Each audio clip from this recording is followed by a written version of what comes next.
Bingung sih. Ada orang, ada seorang perempuan tiba-tiba mengatakan anaknya adalah anak saya. Ini kan, lah kalau Anda tidak pernah kenal dia atau aman-aman, tidak pernah berhubungan dengan dia dan sebagainya, nggak usah dipertanyakan. Berarti dari pertanyaan ini ada satu isyarat maksudnya. Dia juga pernah menzinai wanita tersebut. Dia pernah menzinai wanita tersebut. Baik, itu yang pertama masalah perzinaan. Yang kedua, masalah pengakuan terhadap anak. Yang ketiga, haruskah bercerita kepada orang tuanya? Saya bahas satu-satu. Artinya memang Anda pernah melakukan perzinaan dari bahasa tersebut. Tutup aib ini. Jangan ceritakan kepada siapapun dari bangsa manusia. Anda beristighfar yang banyak. Carilah pintu halal, menikah. Dengan wanita yang soleh, bukan wanita yang seperti itu. Karena wanita kalau seperti itu, lihat, yang bisa dizinai oleh seorang laki-laki, bisa saja dizinai oleh 1000 laki-laki. Karena selagi seorang perempuan sudah tidak menjaga kehormatannya, yang bisa dizinai satu orang, sangat mudah dizinai oleh 1000 orang. Karena bagi mereka zina dengan si A dengan si B tidak ada beda. Sama-sama berani melanggar Allah. Kemudian ini, maka Anda tutup aib Anda sendiri. Kemudian yang kedua adalah, apakah itu kalau seandainya betul Anda menzinai dia, ingat zina sudah harus ditutup. Tidak boleh bercerita dengan siapapun. Cukup tobat kepada Allah. Kemudian jika betul Anda yang bertanya menzinai wanita tersebut, apakah anak itu anak Anda? Bukan anak Anda. Karena tidak terjadi pernikahan sama sekali. Selagi tidak ada pernikahan bukan anak Anda tidak usah pusing itu anak Anda. Ya pun hidung yang mirip Anda dan seterusnya. Itu bukan anak Anda. Makanya hai para wanita, hati-hati. Kemuliaanmu harus kau jaga. Kenapa kok tidak bisa diakui? Tidak ada pernikahan. Tapi kan Anda sebagai seorang laki melakukan kan? Ketahuilah, selagi wanita membuka berzinaan dengan seorang laki-laki, sangat mudah baginya membuka dengan 1000 laki-laki. Karena rendahnya perempuan seperti itu. Sangat mudah melakukan kehinaan. Maka mari kita selalu berdoa untuk siapapun wanita yang kepleset dalam zina, semoga dia menarik diri dari kehinaan.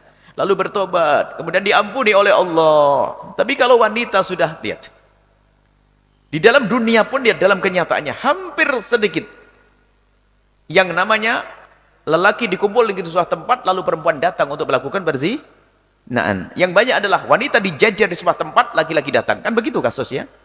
Pelacuran. Hampir tidak ada. Presentasinya sangat sedikit.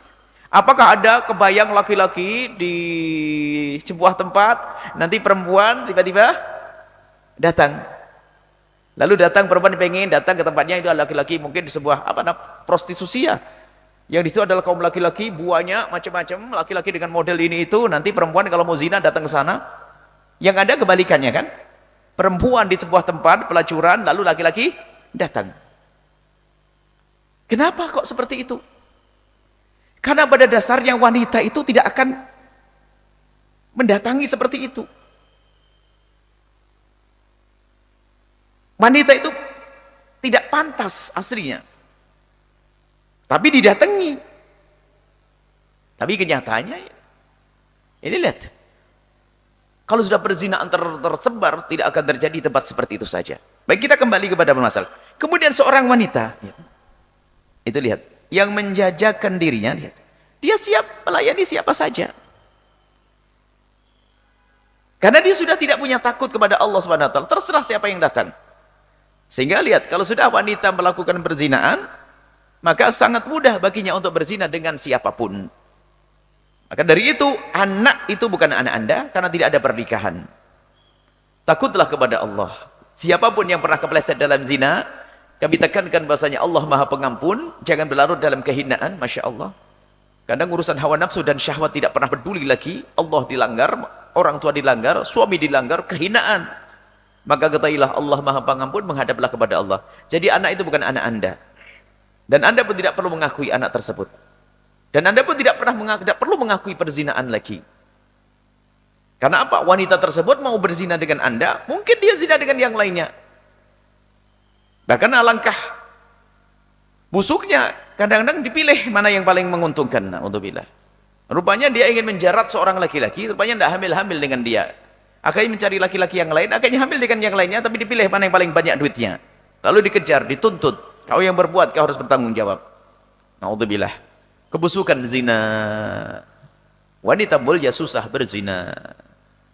Wanita mulia susah melakukan perzinaan. Baik, kemudian yang ketiga adalah apakah Anda bercerita kepada orang tua? Enggak perlu, ngapain cerita? Harus ditutup kok.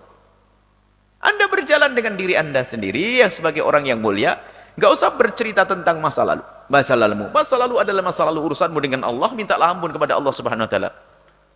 Kemudian kalau seandainya wanita yang tadi punya anak tadi datang kepada kami, tentu ada nasihat yang berbeda.